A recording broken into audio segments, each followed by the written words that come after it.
This is where we take the source material you bring us.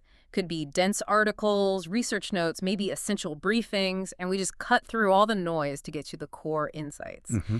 Today, you've brought us something pretty specific, actually quite provocative. It's public commentary aimed squarely at NASA's leadership. Right. And our mission today, a real surgical dissection, you could say, of the critique concerning the qualifications of the current NASA administrator, based only on this material you provided. Exactly. And what we're looking at here, it's not just a policy disagreement. No, this is a direct, pretty forceful challenge to the fundamental leadership setup of America's space program. Okay. The commentary is laser-focused on perceived competence, the relevance of past experience, and the risk that the source claims results from that, including, critically, the safety risk. It sounds intense. And it is. What? It doesn't just, critique management style. It questions if the leader even has the basic technical knowledge needed for the job. It really gets to the heart of it. We're going straight into what this critic sees as, well, a disqualifying gap. Okay, let's unpack this. Let's do it. So our deep dive kicks off with what's probably the most, let's say, memorable and maybe inflammatory bit of rhetoric in the whole piece. Mm-hmm. That opening. Yeah, the critique introduces the leader with this deliberately provocative question. It frames the administrator in this, well, very non-technical way right off the bat. The question is, should someone whose biggest claim to fame is climbing trees be running America's space program? And what's so interesting there is just how effective that opening line is. It's immediate, it's powerful, it's dismissive. Right. By boiling down the administrator's background, or at least their public image, to just climbing trees, the source creates this huge, almost absurd contrast, doesn't it, between that image and the incredibly serious, highly specialized work of, designing rockets and making sure space missions succeed. It's definitely designed for shock value. Absolutely. Shock and disbelief instantly. But hang on, is that really a fair way to frame it? I mean, the administrator's job is executive leadership, right? Managing politics, dealing with huge congressional budgets, billions of dollars directing these massive teams of very smart technical experts. Sure. Surely the administrator isn't like personally tweaking rocket engines in the control room.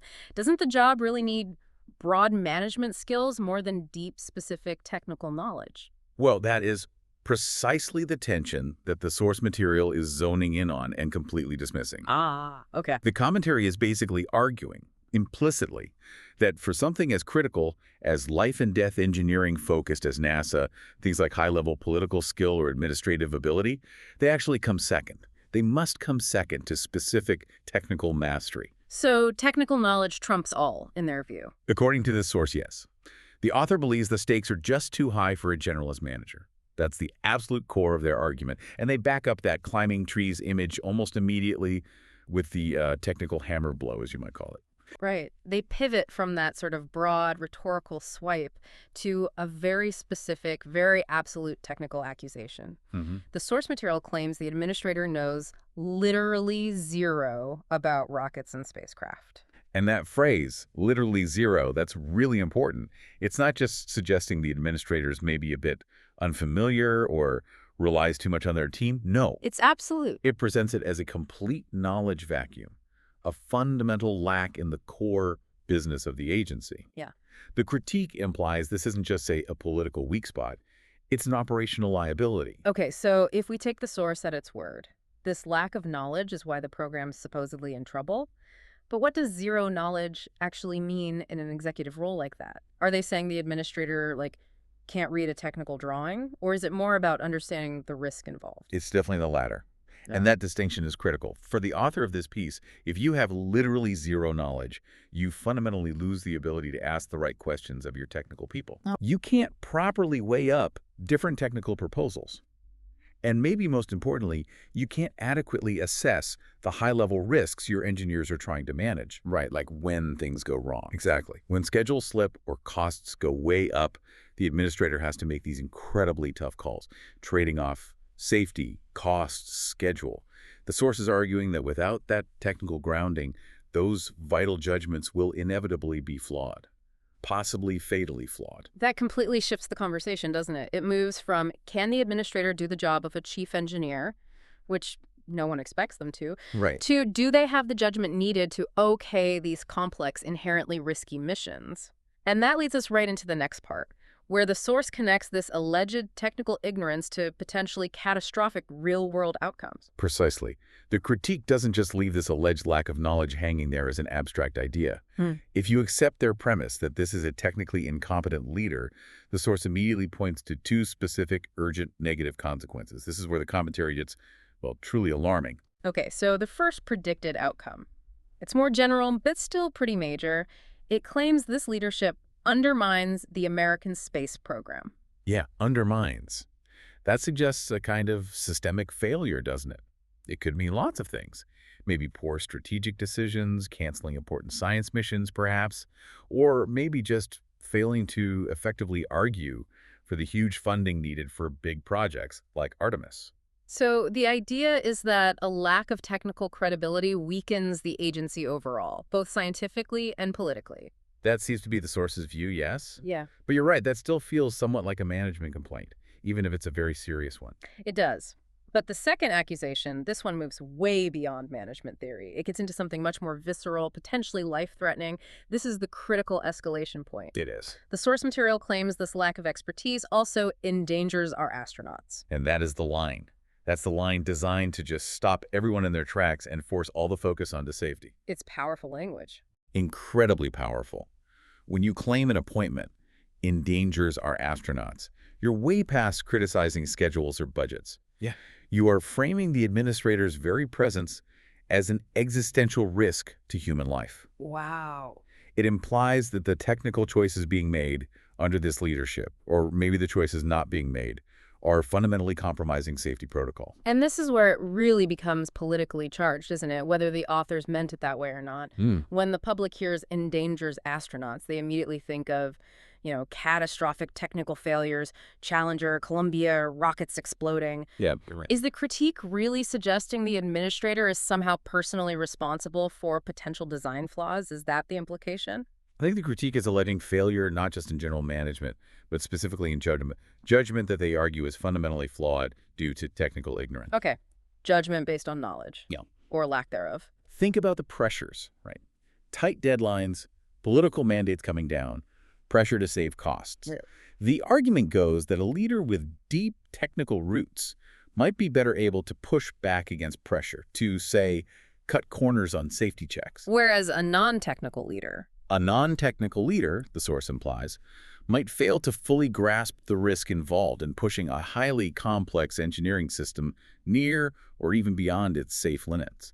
The source is essentially saying, in this specific role, technical ignorance is functionally the same as negligence. So the argument boils down to this.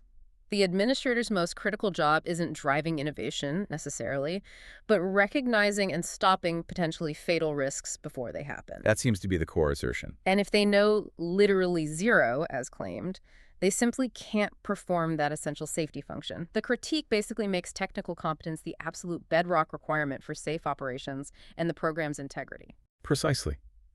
And if you look historically at leadership in big government agencies, especially technical ones, you often see this kind of tension, right, Yeah. between career scientists or engineers moving up and political appointees who might be lawyers, former politicians, managers. Yeah, that's common. This specific source material is making a very strong case that NASA is one place, maybe one of the few, where that political or managerial background must take a backseat to technical mastery, simply because the consequences of failure are so catastrophic. And the endangering astronauts claim is their ultimate justification for that stance. It's their ace card, you could say. Right? Their ultimate proof point for why technical knowledge is non-negotiable at the very top. It definitely raises the stakes of the whole discussion. I mean, you can argue about management philosophy forever, Sure. but it's much harder to ignore a direct claim that leadership decisions are actively putting human lives at risk. That kind of language pushes the issue right into the center of the national safety conversation. It absolutely does. And if you look at how the source material is structured, it doesn't just end with condemning the current situation. It finishes with a specific call to action, a demand for engagement from the wider community. Ah, right. They call for meaningful discussion and user engagement. That sounds less like just, someone venting online and more like an attempt to actually leverage the seriousness of their claims. That is definitely the feeling you get. If you connect the dots, the source isn't just expressing frustration.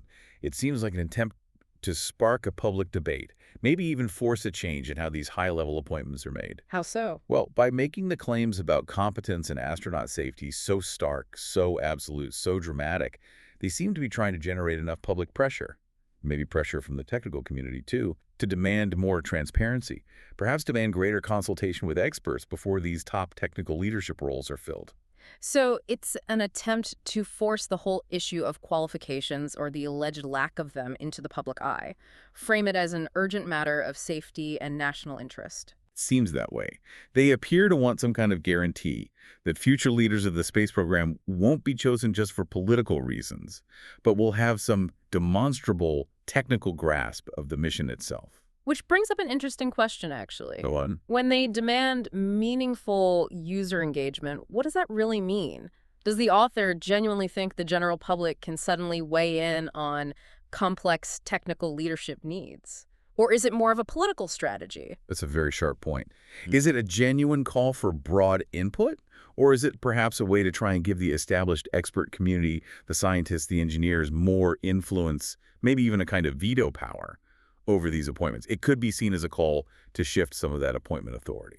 Interesting angle. Yeah. Okay, so let's try and sum up this analysis. We've distilled a very focused critique here, zeroing in on the NASA administrator's qualifications. Mm-hmm. The core argument uses this powerful contrast, starting with that dismissive image, the climbing trees background, Right, the rhetorical hook. and moving quickly to that very concrete, damaging claim of knowing literally zero about rockets and spacecraft. And that alleged knowledge gap, that's the engine driving the whole argument about consequences. The source claims it not only undermines the American space program in a general sense, But more critically. but most critically, it endangers our astronauts. The source basically draws a direct line. Technical mastery equals safety, lack of it equals danger. It's presented as non-negotiable. Which brings us back to that central tension we've been circling around, and the final thought we really want to leave you, the listener, with. Okay. Given the extreme gravity of the accusation, I mean, that non-technical leadership actively puts people in danger, you really have to ask. Where is the line for executive leadership in these highly technical, high-risk fields? Yeah, that's the crux of it. To what extent must a leader's background mirror the deepest technical work of the organization they lead? Is a background perceived as climbing trees, let's say, non-technical, maybe political, maybe general management experience? Is that truly disqualifying when the mission involves complex spaceflight? Or is the critique pushing too far the other way? Exactly. Or is the source implicitly arguing that, say, a PhD in aerospace engineering always outweighs extensive experience in managing huge budgets, complex organizations, and navigating Washington politics, even for the top job at NASA? It's a tough balance. It is. This tension between deep technical expertise on one hand and high-level political and organizational leadership skills on the other, that's really something for you to mull over as you continue your own reading and thinking on this. Keep digging into these claims, keep questioning the arguments, and thanks for joining us for the Depth Dive.